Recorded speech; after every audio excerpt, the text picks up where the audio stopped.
shall not respect persons in judgment. Giving all praises to Yahweh, Bahasham Yahushai, Bahasham Rachak Kudash. Give all honor to the apostles and elders of Great Millstone and well, labouring the word and doctrine. Shalom in peace, may that be unto the elect of the nation of Israel. So the title is an excerpt of Deuteronomy chapter 1, verse 17, which starts off, and it's on screen. It starts off, "You shall not respect persons in judgment." And effectively, that means picking and choosing, right? So here, Tyrone did something over here, he cussed him out. But then Tyrell did it, and he didn't say shit.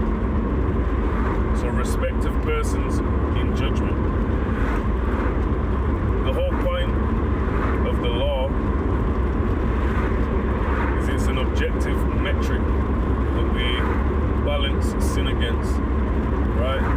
You shall not transgress against the law. Yeah, you should, how does it say? You shall not transgress against the law, for sin, right? Sin is a transgression of the law.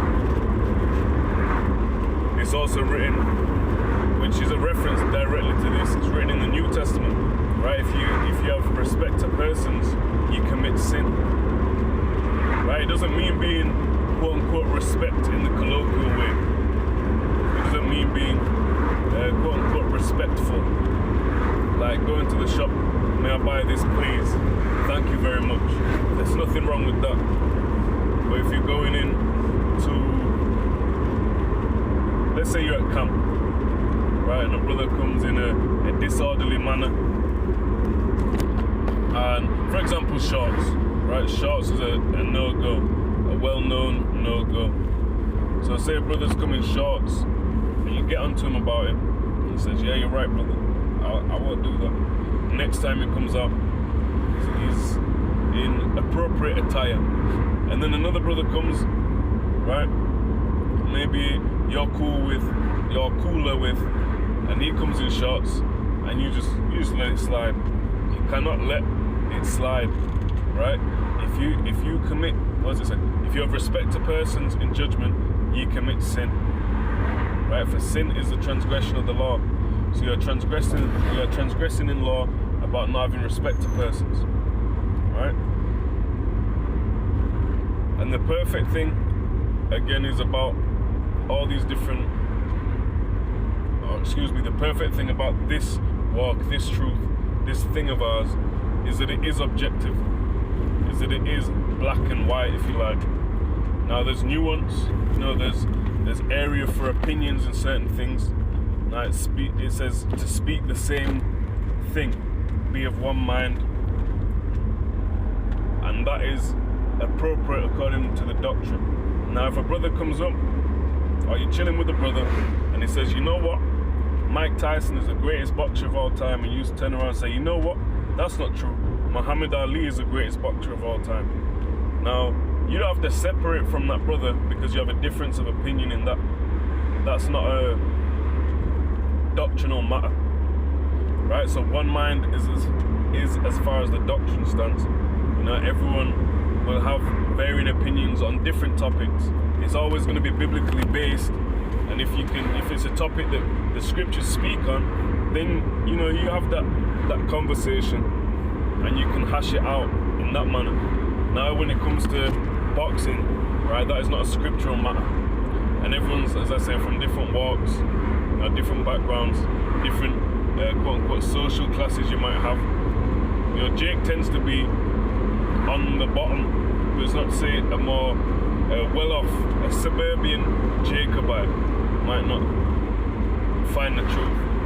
Right? Look at Joseph of Arimathea. He was well off. He had people that were well off, and he was a secret disciple. So you may even have sincere members of the celebrated community, right? You have some people that use it for clout or use it for fashion and whatnot. But you may in fact have those that are, sincere in that. And it does say, you know, not many, as I say, not many of the mighty, not many of the this, not many of the that are called. But it doesn't say none. So you're going to have different social classes, different backgrounds.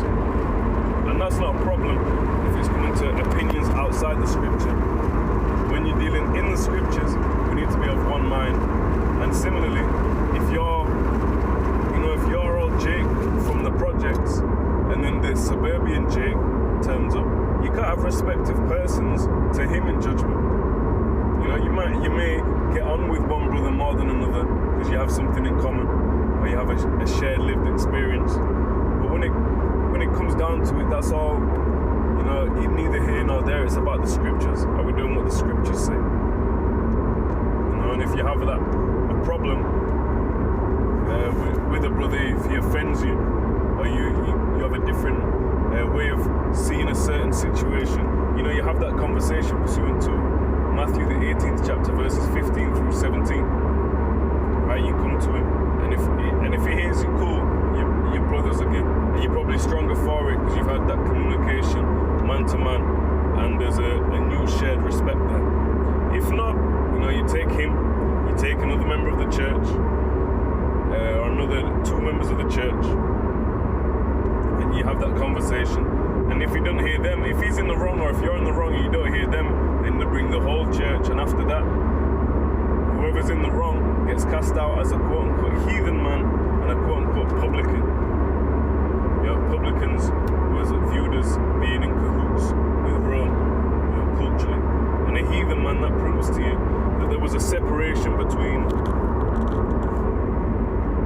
Israel and the other nations, even in how, you know, this whole multi-ethnic church doctrine in modern so-called Christianity, which is really anti-Christ, against the anointed, against the Messiah in principle, but by name, you know, it's called Christian.